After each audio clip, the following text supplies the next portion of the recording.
Over 30 million people in the United States and Canada play in fantasy sports leagues. Utilizing statistics, news reports, and their own intuitions, league members create teams, draft and trade players, and choose which athletes to play for each game. Now, in the interest of full disclosure, I should say that I play in a league with my extended family. I should also let you know that my team, the Woodchuck Rebellion, was league champion this past year. The term fantasy might suggest that participants in such leagues are most likely distracted, unproductive, and worst of all, perpetually juvenile. Who then would dare praise this phenomenon and extol its virtues? Well, there is a guy named Aristotle. According to Aristotle, the goal of the ethical life is a well-balanced existence in which every characteristic human capacity is developed and expressed.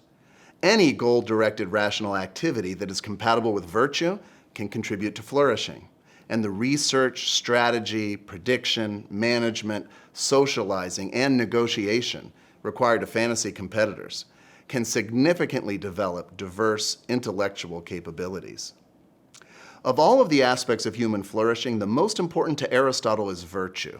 Virtue is a mean between an excess and a deficiency, and the only way to develop the virtues is to practice the proper actions until they are ingrained in one's character. The virtual nature of fantasy sports is particularly helpful in enabling us to practice the virtues and to challenge our intransigent vices. Aristotle advises those who constantly miss the mean to overcompensate in the opposite direction.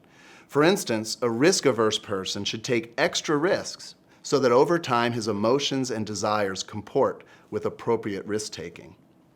Fantasy sports provide a venue for acting boldly in ways with which one might not yet be comfortable in real life. Doing this repeatedly can create a reasonable response to fear, forging genuine courage that can be of use in daily life. For instance, some fantasy league members never execute trades out of fear that they might come out on the losing end. This same risk-averse attitude is likely to carry over to the missing of opportunities in daily life. Other team owners accept almost any trade offer, regardless of the risk, and this lack of discretion can impact character in a way that leads to their taking unwise chances in real life. Both kinds of players can improve their fantasy league rankings and develop real-life courage if they use such decision-making opportunities to hone their responses to risk and fear. League participation can develop the essential virtue of justice as well.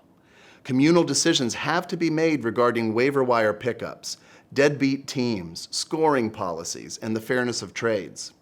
When unjust developments are advantageous to a competitor, participants can practice avoiding the vices of malevolence and envy, and hitting the mean of proper indignation.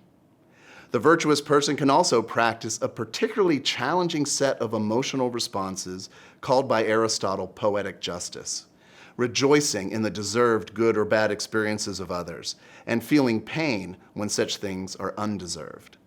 In similar ways, almost every virtue can be honed in the relationships among fantasy competitors. Decisions regarding personnel changes on one's team require virtues such as optimism and patience. For instance, having done extensive research for the draft, the team owner must reject the temptation to trade players too quickly who have hit an early season rut. The virtue of self-respect can be practiced in league forums and the smack talk boards.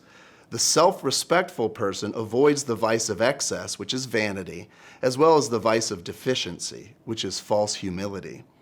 The more one's opponents display these vices, the more opportunities we will have to interact with others in the beautifully balanced manner that is called self-respect. Finally, another virtue developed in these forums is wittiness, an underrated virtue essential to a thriving community. The witty person can delight others and increase her social standing while not causing undue pain to any community member. Wittiness, friendliness, and good temper can transform the often cantankerous interactions on league forums and, in turn, the more momentous challenges of real-world relationships. For some, the temptation exists to see fantasy sports as frivolous, wasteful, or even vicious. Quite the opposite is true. Fantasy leagues can develop the moral virtues of courage, justice, temperance, diligence, self-respect, wittiness, friendliness, gentleness, optimism, patience, and truthfulness. They also promote flourishing through rational projects, contemplation, power, ownership, pleasure, creativity, mental health, the development of community, and a broader connection to humanity as a whole. In the case of the millions who are devoted to fantasy sports, we find that the passion for this activity is rooted in a natural desire to thrive, and the wise person can indeed include this among the pursuits that contribute to her perfection and to her flourishing.